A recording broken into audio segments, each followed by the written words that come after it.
السلام علیکم اسٹوڈینٹس، آج کا جو ہمارا ٹاپک ہے وہ ہے حضرت عثمان غنی رضی اللہ تعالیٰ عنہ۔ Let start. حضرت عثمان غنی رضی اللہ تعالیٰ عنہ مسلمانوں کے تیسرے خلیفہ تھے۔ آپ کے والد کا نام عفان تھا۔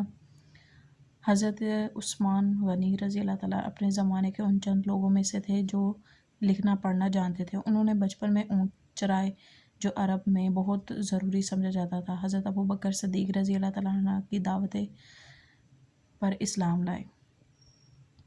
اسلام لانے کے بعد حضرت عثمان غنی رضی اللہ تعالیٰ پر ان کے اپنے رشتہ دار ظلم ڈھانے لگے جو انہیں کسی طرح چین بھی نہیں لینے دیتے تھے۔ یہ دیکھ کر حضرت محمد رسول اللہ خاتم النبیین صلی اللہ علیہ وآلہ وصحبہ وسلم انہیں چند دوسرے مسلمانوں کے ساتھ حبشہ کی طرف ہجرت کرنے کی اجازت دی۔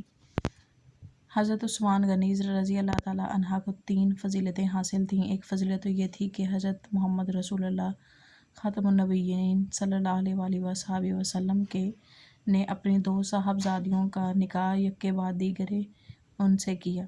دوسری فضیلت یہ کہ انہوں نے دین کی خاطر دوبارہ ہجرت کی، پہلی حبشہ کی طرف، دوسری مدینہ منورہ کی جانب۔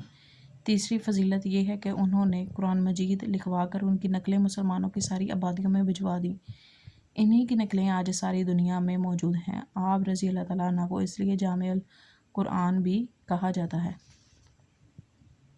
بھی کہتے ہیں۔ حضرت عثمان غنی رضی اللہ تعالیٰ عنہ اسلام سے پہلے بھی جاہلیت کے طور طریقوں کو ناپسند کرتے تھے، شرم و حیا کے پتلے تھے، ہر قسم کی غیر اخلاقی باتوں سے نفرت تھی۔ عرب میں اس وقت جوا اور شراب عام تھی، مگر آپ رضی اللہ تعالیٰ عنہ کسی برائی کے قریب تک نہیں گئے۔ آپ بڑے دولت مند اور نہایت سخی تھے۔ آپ کا شمار مکے کے چوٹی کے دولت مند لوگوں میں ہوتا تھا، مگر آپ نے کبھی اپنی دولت پر فخر نہیں کیا، بلکہ بڑی سخاوت اور فیاضی سے امیری اور غریبی سب کو فائدہ پہنچایا۔ انہوں نے اپنی دولت مسلمانوں کے لیے خاص طور پر وقف کر دی تھی۔ مدینے کے شمال میں میٹھے پانی کا ایک کنواں تھا جس کا مالک ایک یہودی تھا۔ مسلمانوں کو پانی کی سخت تکلیف تھی۔ پیسے والے تو میٹھا پانی خرید لیتے، مگر غریب مسلمان اس سے محروم رہتے۔ حضرت عثمان غنی رضی اللہ تعالیٰ عنہ نے 35,000 درہم میں یہ کنواں خرید کر عام مسلمانوں کے لیے وقف کر دیا۔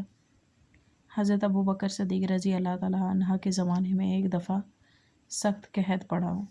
انہی دنوں حضرت عثمان غنی رضی اللہ تعالیٰ عنہ کا تجارتی قافلہ گیہوں سے لدے ہوئے 1000 اونٹ لے کر آیا۔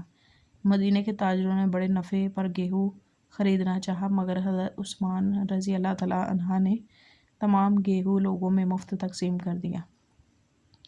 حضرت عثمان غنی رضی اللہ تعالیٰ عنہ جہاد کے موقع پر بھی مسلمانوں کی ہر طرح کی مدد کرتے۔ ایک مرتبہ تو پورے لشکر کے لیے ضرورت کی ہر چیز مہیا کی۔ اپنی خلافت کے زمانے میں ہر سال حج کو جاتے تو مینا کے مقام پر تمام حاجیوں کو کھانا نہ کھلاتے، لوٹ کر وہ اپنے خیمے میں نہ جاتے، یہ سارا خرچہ اپنی جیب سے کرتے۔ اس قدر دولت مند ہونے کے باوجود حضرت عثمان غنی رضی اللہ تعالیٰ عنہ کے مزاج میں بڑی سادگی تھی۔ اگر مہمان آ جاتے تو کوشش کر کے عمدہ سے عمدہ کھانا انہیں کھلاتے اور خود شہد اور زیتون پر گزارا کر لیتے۔ سادہ لباس پہنتے، چٹائی پر سوتے، مگر اللہ کی راہ میں خرچ کر کے بے حد خوش ہوتے۔